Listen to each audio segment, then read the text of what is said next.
যমুনা নিউজে আমন্ত্রণ। আপনাদের সঙ্গে আছি মাসুম রাব্বি। এতক্ষণ শিরোনাম দেখছিলেন। 7 দিনও যায়নি, স্বাস্থ্য অধিদপ্তরের অভিযানে বন্ধ ডায়াগনস্টিক ও হাসপাতাল আবারও খুলেছে। চলছে পুরো কার্যক্রম। ঢাকা মেডিকেলের পাশে চানখারপুলের এই 4 বেসরকারি ডায়াগনস্টিক ও হাসপাতাল খোলার বিষয়টি জানেই না স্বাস্থ্য অধিদপ্তর।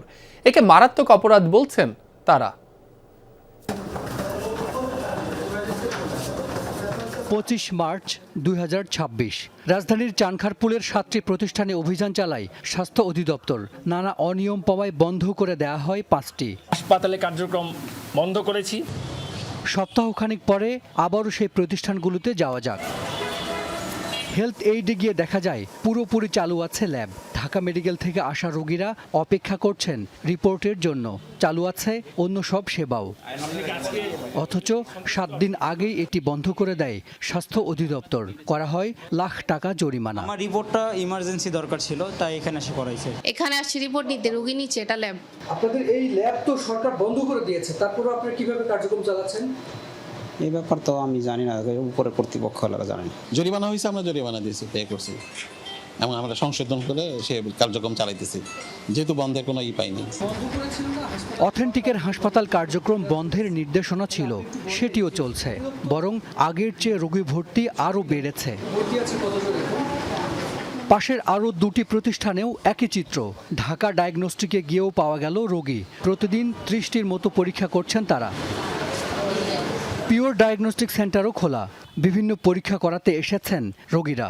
ল্যাবে পাওয়া গেল চিকিৎসকের সিল দেয়া জরুরি রিপোর্ট। সেই চিকিৎসককে ফোন করলে ভিন্ন কথা বলেন তিনি। আপনি এখানে নাই, বাট আপনার নামে রিপোর্ট প্রস্তুত হয়েছে, বিষয়টা কেমন হলো? বিষয়টা খুব খারাপ হলো। ওটা অন্যায় করেছে, ওটা পারমিশন নেয় এটা দিয়ে। পেশেন্ট যখন আর্জেন্টলি রিপোর্ট চায়, ম্যামের অনুপস্থিতিতে আমরা তখন এই জন্য আর্জেন্ট সিলটা ব্যবহার করছি। এই 4 প্রতিষ্ঠানের কর্মকর্তারা জানান, স্বাস্থ্য অধিদপ্তর থেকে প্রতিষ্ঠান বন্ধের কোনো নির্দেশনা পাননি তারা। ওই দিন যে ম্যাজিস্ট্রেট আসছিলেন উনি বলে গেছে যে আমরা কোনো হসপিটাল বন্ধ করিনি, কিন্তু আমরা চাচ্ছি যে এটা প্রপার ওয়েতে চলুক। এই ল্যাব স্বাস্থ্য অধিদপ্তরের খাতায় বন্ধ, আপনারা কার্যক্রম চালাচ্ছেন কিভাবে? না, আমরা তো এটা জানিও না। নানা অনিয়মে বন্ধ করে দেয়া প্রতিষ্ঠান কিভাবে কার্যক্রম চালাচ্ছে তা জানা নেই স্বাস্থ্য অধিদপ্তরের। 2 দিন পরে এটা খুলে গেল, তো 2 দিনের মধ্যে আমরা ওখানে যেগুলো জিনিসগুলো পাইছি সেগুলো তো তাদের ঠিক করার কথা না। এটাও তো সিরিয়াস একটা অফেন্স যে সে খুলে ফেললো আমাদের পারমিশন ছাড়া, আমরা বন্ধ করে দিয়ে আসলাম, তাহলে সে এত এই ক্ষমতার উৎস কোথায়?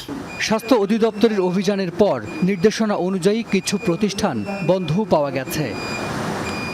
এ যেন চোর পুলিশ খেলা।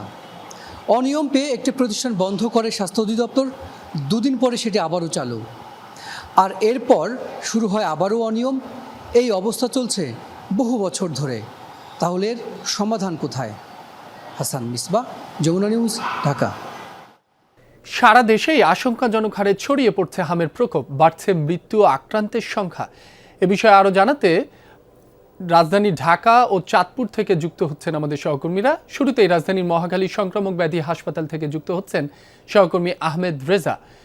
রেজা, হাসপাতালে হামে আক্রান্ত রোগীর বিষয়ে সবশেষ কী তথ্য রয়েছে আপনার কাছে? প্রকোপ মোকাবেলায় হাসপাতাল কর্তৃপক্ষ কী ধরনের ব্যবস্থা নিয়েছে?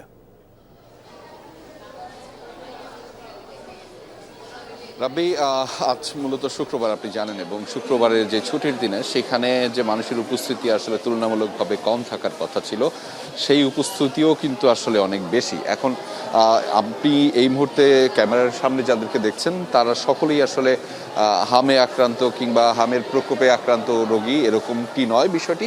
বিষয়টি হচ্ছে যে এখানে আমরা মহাখালী সংক্রামক ব্যাধি যেই হাসপাতালটিতে আছি, এখানে মূলত হামের যেই প্রকোপে আক্রান্ত রোগীরা তারা এসে ভর্তি হয়েছিলেন। গত কয়েকদিনে দেখেছি সেই চিত্রটা তুলনামূলকভাবে বেশি।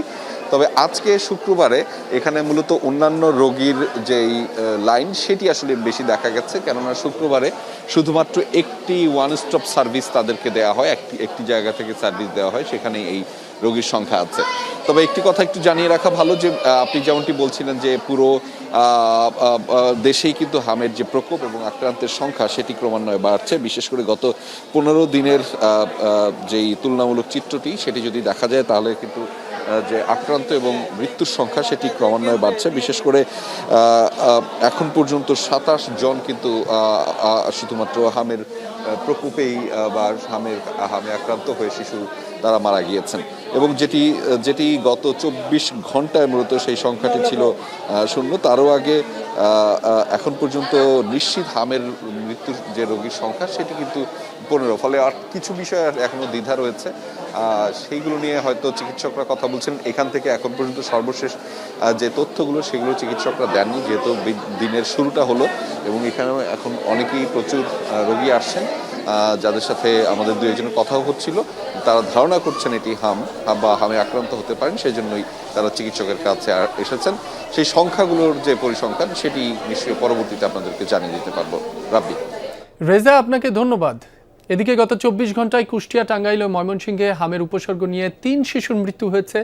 এ বিষয়ে আরও জানাতে চাঁদপুর থেকে আমাদের সাথে যুক্ত আছেন সহকর্মী ইব্রাহিম রনি। ইব্রাহিম, জেলার সার্বিক হামের পরিস্থিতি কেমন আমাদের জানাবেন। নতুন করে কতজন রোগী ভর্তি হয়েছে বিস্তারিত জানাবেন। রাব্বি, এই চাঁদপুর সদর হাসপাতালে গত 24 ঘন্টায় 8 জন রোগী নতুন করে ভর্তি হয়েছেন। অর্থাৎ এই হাসপাতালের 2টি আইসোলেশন ওয়ার্ড খোলা হয়েছে হাম সন্দেহে যারা আসছেন তাদের চিকিৎসা দেওয়ার জন্য। এখানে এখন পর্যন্ত এই 2টি ওয়ার্ডে 16টি বেড থাকলেও রোগী আছেন 29 জন, অর্থাৎ প্রায় দ্বিগুণ রোগী কিন্তু এই হাসপাতালে হাম সন্দেহে ভর্তি হয়ে আছেন। এছাড়া জেলার আরো যেই 7টি হাসপাতাল আছে সেখানেও প্রায় প্রতিটি হাসপাতালেই কিন্তু হাম সন্দেহে রোগীরা আসছে, যাদের প্রায় অধিকাংশই শিশু। তো আমি কথা বলেছিলাম রোগীর যেই অভিভাবকরা আছেন তাদের সাথে, তারা বলছেন যে ঠান্ডা, গায়ে র্যাশ, সর্দি এসব নিয়ে উপসর্গ নিয়েই কিন্তু তারা হাসপাতালে আসছেন। আর ডাক্তাররা যেটা বলছেন যে হাসপাতালে রোগীর চাপ বেড়েছে। এই চাঁদপুর সদর হাসপাতালে প্রায় দ্বিগুণ রোগী কিন্তু এখন আছে। তো অভিভাবকরা যেমনটি বলছেন যে তারা কিন্তু পর্যাপ্ত ওষুধ পাচ্ছেন না। তারা বলছেন যে এই যে কয়েকটি ওষুধ ছাড়া কিন্তু বাকি প্রায় সব ওষুধই কিন্তু বাইরে থেকে আনতে হচ্ছে। তো এই ছিল চাঁদপুর থেকে সর্বশেষ। রাব্বি। ইব্রাহিম, আপনাকে ধন্যবাদ। হঠাৎ করে চট্টগ্রামে হামের প্রাদুর্ভাবে চাপ বাড়ছে সরকারি বেসরকারি হাসপাতালে। এখন পর্যন্ত উপসর্গ নিয়ে মৃত্যু হয়েছে 3 শিশুর, ভর্তি আছে 90 জনেরও বেশি। এর মধ্যে হাম শনাক্ত হয়েছে 8 জনের। প্রতিদিন দূর দূরান্ত থেকে আসছে শিশুরা, বেশিরভাগের বয়স 15 মাসের নিচে। মাত্র 6 মাস 15 দিন বয়সী এই শিশুকে কর্ণফুলীর চরলক্কা থেকে 7 দিন আগে এনে ভর্তি করা হয় চট্টগ্রামের মা ও শিশু হাসপাতালে। হাম শনাক্ত না হলেও রয়েছে প্রায় সব উপসর্গ। 16 তারিখ বাড়িতে গেছি, এরপর আবার কিছুদিন পর দেখতেছি কাশিটা বেড়ে গেছে, আবার জ্বর বেড়ে গেছে। এরপর থেকে 26 তারিখ থেকে 25 থেকে 26 তারিখ পর্যন্ত জ্বর ছিল। চট্টগ্রামের এই বেসরকারি হাসপাতালের পৃথক সেফটি কর্নারে হামের উপসর্গ নিয়ে ভর্তি আছে 6 শিশু। চট্টগ্রামের অন্যান্য বেসরকারি হাসপাতাল ক্লিনিকের চিত্র একই। সংক্রমণ বাড়তে থাকায় সচেতনতার উপর জোর দিচ্ছেন চিকিৎসকরা। আমার বাসার তো হাসি, গাজর, সিনা জাম লাগে, এমোনিয়া, সেটার দাগ নষ্ট হয়ে গিয়ে সর্দি কাশি বলি, জ্বর আসছে। তো এগুলোর আশেপাশে, এই রোগীদের আশেপাশে যারা থাকে তাদেরকে একটু সতর্ক অবস্থানে থাকতে হয়, সচেতন থাকতে হয়, নাহলে তারাও সহজে আক্রান্ত হতে পারে। অন্যদিকে চট্টগ্রাম মেডিকেল কলেজ হাসপাতালে হাম কর্নারেও ভর্তি রয়েছে 1/2 শিশু। আক্রান্ত ও উপসর্গ নিয়ে ভর্তি হওয়া এসব শিশুর অধিকাংশের বয়স 15 মাসের নিচে, বেশিরভাগই টিকা না পাওয়া। হাম কোনো মারাত্মক রোগ না, হামের কিছু কমপ্লিকেশন আছে। একটা কমপ্লিকেশন হলো যে ওটা নিউমোনিয়া হয়ে বাচ্চা খারাপ হয়ে যেতে পারে, ওইটাই। সুতরাং গায়ে র্যাশ এবং জ্বর মানে এটা আতঙ্কিত হওয়ার কিছু নাই। সিভিল সার্জন কার্যালয়ের তথ্য মতে চট্টগ্রামে হামের উপসর্গ নিয়ে এখন পর্যন্ত 3 শিশুর মৃত্যু হয়েছে। আক্রান্ত 8 জন এবং উপসর্গ নিয়ে ভর্তি আছে 90 জনেরও বেশি। জুবাইর রিফাত, যমুনা নিউজ, চট্টগ্রাম। রংপুর বিভাগে প্রাদুর্ভাব না হলেও ক্রমেই বাড়ছে হামের উপসর্গ নিয়ে রোগী ভর্তির সংখ্যা। চিকিৎসকরা জানিয়েছেন সাধারণত 9 মাসের আগে হাম হতো না, কিন্তু এবার এই বয়সের আগেই হামে আক্রান্ত হচ্ছে শিশুরা, যা উদ্বেগজনক। বৃহস্পতিবার পর্যন্ত রংপুর বিভাগে 74 জনের নমুনা পরীক্ষা করে 6 জনের হাম এবং 4 জনের রুবেলা শনাক্ত হওয়ার কথা জানিয়েছে স্বাস্থ্য বিভাগ। পরিস্থিতি বিবেচনায় রংপুর মেডিকেল কলেজ হাসপাতাল সহ প্রতিটি জেলা উপজেলা হাসপাতালে খোলা হয়েছে isolation corner. Rangpur medical college হাসপাতালের শিশু বিভাগের আইসোলেশন ওয়ার্ড। এখানে 23 মার্চ ভর্তি হয় লালমনিরহাটের 8 মাস বয়সী জান্নাত, 25 মার্চ দিনাজপুরের 7 মাস বয়সী প্রজ্ঞা, 29 মার্চ ভর্তি হয় গাইবান্ধার 2 বছরের আরাফাত ও রংপুরের 9 মাস বয়সী সাইয়েম। বৃহস্পতিবার সন্ধ্যা পর্যন্ত ভর্তি হন আরও 9 জন, যাদের সবার বয়স 9 মাসের নিচে। তাদের মধ্যে 3 জন চিকিৎসা নিয়ে চলে গেছেন। সবারই ছিল জ্বর, শ্বাসকষ্ট আর শরীরে র্যাশ। এখানে আসার পরে বলতেছে হাম, কালকে একটু সমস্যা ছিল চিকিৎসার, কিন্তু আজকে ভালোই চিকিৎসা করতেছে। অ্যালার্জিকেরও দেখা দিলে যেরকম হয় সেরকম হওয়ার পর তারপর হচ্ছে আস্তে আস্তে ওটা বাড়তে থাকে। চোখে লাল হচ্ছিল, এরপর হলো মুখে ঘা হচ্ছে, এই কারণে অসুস্থ। প্রথম দিন চোখের সাইড দিয়ে র্যাশ বাইর হয়েছে, পরে সম্পূর্ণ শরীরে র্যাশ ছড়াই পড়ছে। হামের প্রাদুর্ভাব মোকাবেলায় রংপুর মেডিকেল কলেজ হাসপাতালে খোলা হয়েছে আইসোলেশন বিভাগ। চিকিৎসায় গঠন করা হয়েছে বিশেষজ্ঞ কমিটি। বয়স্ক রোগীদের জন্য প্রস্তুত রাখা হয়েছে আইসোলেশন ওয়ার্ড, প্রস্তুত 10 আইসিইউ বেড। বাড়তি সতর্কতা হিসেবে এই উদ্যোগ দাবি কর্তৃপক্ষের। দেশের অন্যান্য অঞ্চলে ছড়িয়ে পড়েছে, রংপুরও প্রাদুর্ভাব দেখা দিতে পারে। আমাদের সার্বিক প্রস্তুতি আছে। মিজেলস আইসোলেশন ওয়ার্ড তৈরি হয়েছে, সেখানে রোগী ভর্তি আছে। এটা এখনও এরকম ভয়ের কিছু নাই, এখনও আতঙ্কজনক হওয়ার কিছু নাই, কিন্তু রোগী যেহেতু বাড়া শুরু হয়েছে, হয়তো ভবিষ্যতে বাড়বে এবং আমাদের ওইভাবে আমরা প্রস্তুত আছি। সাধারণত 9 মাসের আগে শিশুদের হাম হওয়ার প্রবণতা ছিল না, কিন্তু এবার পরিস্থিতি ভিন্ন এবং উদ্বেগজনক বলে জানান হাম চিকিৎসা বিশেষ কমিটির ফোকাল পারসন। হাসপাতাল পরিচালক জানিয়েছেন, পরীক্ষা রিপোর্ট পাওয়ার পর নিশ্চিত হওয়া যাবে ভর্তি শিশুরা হামে আক্রান্ত কিনা।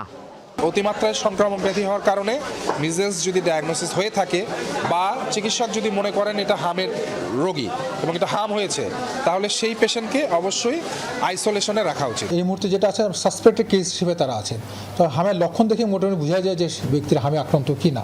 তারপর কনফার্ম হওয়ার জন্য আমরা তাদেরকে ঢাকায় রিপোর্টের জন্য আমরা পাঠিয়েছি। বিভাগের 8 জেলায় সন্দেহভাজন 74 রোগীর পরীক্ষা শেষে 6 জনের হাম এবং 4 জনের রোবেলা শনাক্তের কথা জানিয়েছে স্বাস্থ্য বিভাগ। সম্ভাব্য পরিস্থিতি মোকাবেলায় সকল জেলা ও উপজেলা স্বাস্থ্য কমপ্লেক্সে প্রস্তুত করা হয়েছে হাম কর্নার। জেলা হাসপাতালে এবং উপজেলা স্বাস্থ্য কমপ্লেক্সগুলো প্রত্যেকটাতেই মিজেলস আইসোলেশন কর্নার বা হাম আইসোলেশন কর্নার বা ইউনিট করা হয়েছে। সেখানে কিন্তু আমাদের চিকিৎসা দেওয়ার প্রস্তুতি আছে। তাছাড়াও আমাদের মনে করেন মাঠ পর্যায়ে যে আমাদের কর্মীরা রয়েছেন, মাঠ পর্যায়ে কর্মীরাও এটা প্রচার করছে, সেই সঙ্গে রিপোর্টিং ব্যাপারটা ওনারা জোরদার করছেন। পরিস্থিতি বিবেচনায় 6 মাস থেকে 10 বছর বয়সী শিশুদের রোববার থেকে হামের টিকা খাওয়ানোর আয়োজন সম্পন্ন করেছে বিভাগীয় স্বাস্থ্য বিভাগ। সরকার মাঝারুল মান্নান, যমুনা নিউজ, রংপুর। রবিবার থেকে সরকারি বেসরকারি অফিস চলবে সকাল 9টা থেকে বিকাল 4টা পর্যন্ত, জানিয়েছেন মন্ত্রিপরিষদ সচিব নাসিমুল গনি। সংসদ ভবনে রাত 9টায় শুরু হওয়া বৈঠক চলে প্রায় 3 ঘন্টা। বৈঠক শেষে মন্ত্রিপরিষদ সচিব জানান, জ্বালানি ব্যয় 30% কমানো হবে। এছাড়া এখন নতুন করে কোনো যানবাহন কেনা হবে না। আজ থেকে জরুরি প্রয়োজন ছাড়া সকল মার্কেট সন্ধ্যা 6টার পর বন্ধ থাকবে। এর আগে প্রধানমন্ত্রী তারেক রহমানের সভাপতিত্বে জাতীয় সংসদ ভবনে শুরু হয় এই বৈঠক। সংসদ সচিবালয়ের সরকার দলীয় সভাকক্ষে মন্ত্রিসভার সদস্যরা এই বৈঠকে অংশ নেন।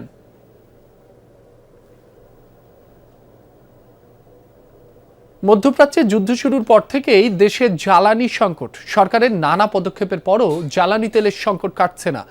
রাজধানীর বেশিরভাগ পাম্পে মিলছে না তেল, সরবরাহে অস্বাভাবিকতা আর ভোক্তাদের অনিশ্চয়তা মিলিয়ে তৈরি হয়েছে অঘোষিত সংকট। চালকদের অভিযোগ, যথাযথ তদারকির অভাবেই খোলা বাজারে এখনও বিক্রি হচ্ছে তেল।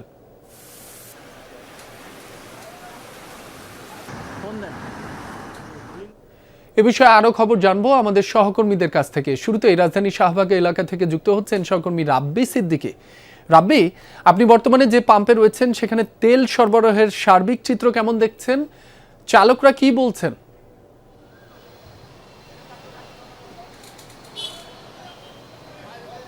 সার্বিক চিত্র তো ভয়াবহ, এই অর্থেই ভয়াবহ যে রাজধানীর যে কয়টি পাম্প 24 ঘন্টায় সার্ভিস দেয়, যতক্ষণ তেল আছে জ্বালানি আছে ততক্ষণ পর্যন্ত তেল সরবরাহ করে, তার মধ্যে অন্যতম এই পাম্প শাহবাগের।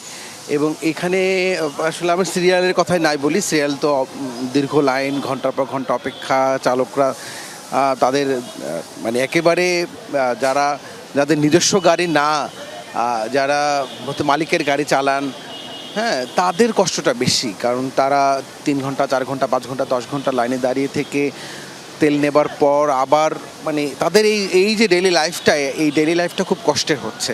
আর সেই সাথে যারা রাইড শেয়ার করে, সেই রাইড শেয়ারে তাদের ইনকাম কমে এসেছে, এবং সব মিলিয়ে একটা মানে ভয়াবহ পরিস্থিতি। এই অর্থেই ভয়াবহ যে আসলে পাম্পগুলোতে তো দীর্ঘ লাইন, ঘন্টার পর ঘন্টা অপেক্ষা, সেই চিত্রটা তো বদলাচ্ছে না। এবং সরকার চেষ্টা করছে পরিস্থিতি স্বাভাবিক করার জন্য, কিন্তু আমরা তো গত 1 মাস ধরে রাজধানী পাম্পগুলো দেখছি, সেখানে সব এক ক্রাইসিস কিন্তু আছে। কিছু কিছু পাম্প বন্ধ আছে, যে পাম্পগুলো খোলা আছে সেই পাম্পগুলো কিন্তু তাদেরও তো একটা নিজস্ব সক্ষমতা আছে, ক্যাপাসিটি আছে, এবং প্রতিদিন তো যথেষ্ট পরিমাণ জ্বালানি কিন্তু প্রত্যেকটা পাম্প পায় না। নির্দিষ্ট পরিমাণ জ্বালানি, সেইটুকু জ্বালানি নেওয়ার পরে সে সরবরাহ করতে খুব দ্রুততার সাথে সব ফুরিয়ে যাচ্ছে। এবং এই পরিস্থিতি থেকে উত্তরণের জন্য সরকার চেষ্টা করছে, সেই বিষয়টা কিন্তু জানে, যারা এই জ্বালানি নিতে আসেন তারা কিন্তু জানে, কিন্তু আসলে তাদের কিছুই করার নেই। রাব্বি, আপনাকে ধন্যবাদ। দর্শক, রাজধানীর উত্তরার জসিমউদ্দিন এলাকা থেকে আমাদের সাথে যুক্ত আছেন সহকর্মী এম.এ. আজিজ। সকাল থেকেই আপনি রাজধানীর পাম্পগুলো ঘুরে দেখছেন, বর্তমানে চিত্র কি কিছুটা বদলেছে, না যানবাহনের যে দীর্ঘ সারি সেটি এখনো দেখা যাচ্ছে? আর তেল কি পাচ্ছেন বর্তমানে চালকরা?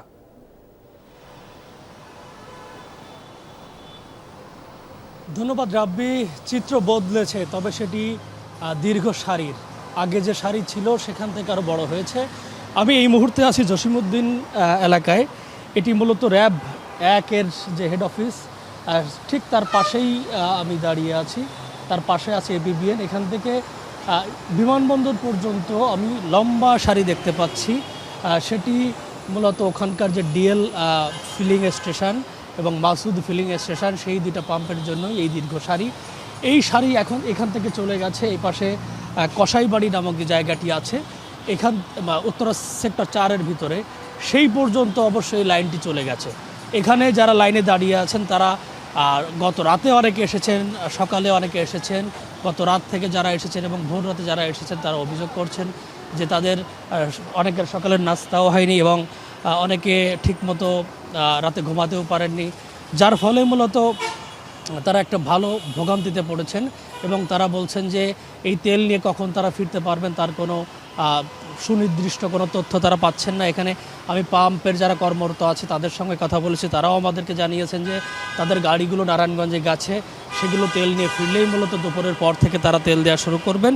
তবে এই তেলের যে সংকট আমরা দেখতে পাচ্ছি বা এখানে যানবাহনের যে দীর্ঘ লাইন আমরা দেখতে পাচ্ছি, চালকদের অভিযোগ যে এই সমস্যার সমাধানে সরকার যেন তড়িৎ কোনো ব্যবস্থা নেয়, তাহলেই মূলত তাদের এই দুর্ভোগ লাঘব হবে।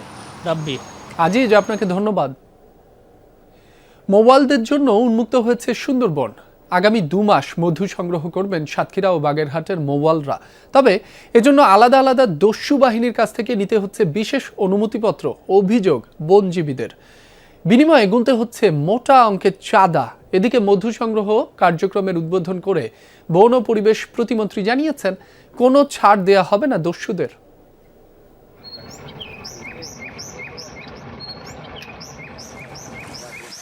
বন বিভাগের অনুমতির পর 2 মাসের জন্য মধু সংগ্রহ করতে বনে প্রবেশ করছেন মৌয়ালরা। বনের পূর্ব ও পশ্চিম অংশে একসাথে নেমেছেন তারা। উপকূল জুড়ে বনদস্যুর আতঙ্ক। অভিযোগ, বিভিন্ন দস্যু বাহিনীর অনুমতিপত্র নিয়ে বনে প্রবেশ করতে হচ্ছে তাদের। এজন্য দিতে হচ্ছে মোটা অঙ্কের চাঁদা। টাকা না দিলে অপহরণ করা হচ্ছে বনজীবীদের। 3-4 দল কাট তো করেছে, 2-1 দলের, আর তো তার সামনে পড়লে অন্তত কিছুটা দিকে ছাড়িয়ে দেবে, আর অন্য দলের সামনে পড়লে আমার মানুষ উঠিয়ে নেবে। মধু পাশের আগে অনেক মধু কাটা হয়ে যায়, আগে কতটা মধু পাবে অথচ 3-4 দলের কাট করতে হচ্ছে। শুধু এই জলদস্যুর জন্য আমরা অশান্তিতে। ওরা দাবি করে যে 1 লাখ টাকা দিবি, 50,000 টাকা দিবি, এটা আমরা দিই, তারপরে আমরা ভিতরে মধু আহরণ করি। বন বিভাগ কি করে? বন বিভাগের কোনো দায়িত্ব নেই, ও কোনো ভূমিকা নেয় না। দস্যু দমনের দায়িত্ব যাদের, কি বলছে সেই বন বিভাগ? ক্যাম্প রয়েছে, আমার মাত্র 4টা স্টাফ রয়েছে, 2টা বন্দুক রয়েছে। সেইখানে যদি 2টো নৌকো ভর্তি করে 25-50 জন ডাকাত 50টা অস্ত্র নিয়ে যায়, তাহলে তার কি করার থাকতে পারে? ডাকাতদের থেকে ভয় পাচ্ছে আমাদের মৌয়ালরা, আমরা যতদূর শুনেছি। তবে আমাদের থেকে যে ইনস্ট্রাকশনগুলো আছে যে মৌয়ালরা যেন অন্তত রাত্রিবেলা আমাদের ক্যাম্পগুলোতে থাকতে পারে, একটা নিরাপত্তাটা যেন তাদের জন্য একটু আমরা নিশ্চিত করতে পারি। বন ও পরিবেশ প্রতিমন্ত্রী জানিয়েছেন, বনদস্যুদের কোনো ছাড় নেই, নতুন করে আত্মসমর্পণের সুযোগ দেয়া হবে না কাউকে। পুলিশ প্রশাসন সহ কোস্টগার্ড সহ সবার সঙ্গে কথা বলেছি, ইনশাআল্লাহ আমরা যে কোনো মূল্যে দস্যুমুক্ত করবো সুন্দরবনকে। আত্মীয়তা দেখা যাবে না। একটা লোক অন্যায় করেছে তাকে অন্যায়কারী হিসেবে দেখেন, সুন্দরবনে যে জলদস্যু বনদস্যু তাকে সেইভাবে দেখেন। এবার আগাম বৃষ্টি হওয়ায় গত বছরের চেয়ে তুলনামূলক বেশি মধু আহরণের আশা মৌয়ালদের। সাইফ আহমেদ, যমুনা নিউজ। হরমুজ প্রণালী সচল রাখতে কার্যকর পদক্ষেপ নিতে একজোট হয়েছে প্রায় 40টি দেশ। বৃহস্পতিবার ব্রিটেনের উদ্যোগে ভার্চুয়াল বৈঠকে অংশ নেয় দেশগুলো। বৈঠক শেষে ব্রিটিশ পররাষ্ট্রমন্ত্রী জানিয়েছেন, প্রণালীটি পুনরায় উন্মুক্ত করতে সব ধরনের কূটনৈতিক, অর্থনৈতিক ও সমন্বিত পদক্ষেপের বিষয়ে আলোচনা হয়েছে। এ সময় জলপথ অবরোধে ইরানের বেপরোয়া মনোভাব বিশ্ব অর্থনীতিকে ক্ষতিগ্রস্ত করছে বলে মন্তব্য করেন তিনি। আলোচনায় অংশ নেয় ফ্রান্স, সংযুক্ত আরব আমিরাত, কানাডা ও ভারত সহ প্রায় 40 দেশ, তবে ছিল না যুক্তরাষ্ট্র। মধ্যপ্রাচ্যের যুদ্ধ পরিস্থিতির মধ্যেই পারমাণবিক অস্ত্র বহনের সক্ষম আন্তঃমহাদেশীয় ক্ষেপণাস্ত্রের মহড়া চালিয়েছে রাশিয়া। বৃহস্পতিবার দেশটির প্রতিরক্ষা মন্ত্রণালয় জানায়, সাইবেরিয়ায় দেশটির কৌশলগত ক্ষেপণাস্ত্র বাহিনী চালিয়েছে এই মহড়া। এ সময় শত্রুর চোখ ফাঁকি দিতে আন্তঃমহাদেশীয় ইয়ার্স মিসাইল গোপন করার প্রশিক্ষণ নেয় রুশ সেনারা। পাশাপাশি বিমান হামলা প্রতিহতের মহড়াও চালানো হয়েছে। ইউক্রেন যুদ্ধের জেরে পশ্চিমাদের সাথে উত্তেজনার মধ্যেই নিয়মিতই পারমাণবিক অস্ত্র বহনের সক্ষম ক্ষেপণাস্ত্রের পরীক্ষা চালিয়ে আসছে মস্কো। ইরাকে অপহৃত মার্কিন নারী সাংবাদিকের অপহরণকালের সিসিটিভি ফুটেজ প্রকাশ করেছে কর্তৃপক্ষ। এতে দেখা যায়, প্রকাশ্য দিবালোকে ওই নারী সাংবাদিককে ঠেলে জোরপূর্বক একটি প্রাইভেট কারে প্রবেশ করাচ্ছেন দুই ব্যক্তি। তবে তাদের পরিচয় সম্পর্কে এখন স্পষ্ট ধারণা পাওয়া যায়নি। এর আগে জড়িতদের ইরানপন্থী সশস্ত্র গোষ্ঠী কাতাইব হিজবুল্লাহর সাথে সম্পর্ক রয়েছে বলে শঙ্কা প্রকাশ করে ইরাকি কর্তৃপক্ষ। 3 দিন আগে দেশটির রাজধানী বাগদাদ থেকে অপহরণ হন মার্কিন ফ্রিল্যান্স জার্নালিস্ট শেলি কিটেলসন। এ ঘটনায় আটক করা হয় এক সন্দেহভাজনকে। সম্প্রতি নিরাপত্তা নিয়ে শেলি কিটেলসনকে সতর্কতা দিয়েছিল মার্কিন সরকার।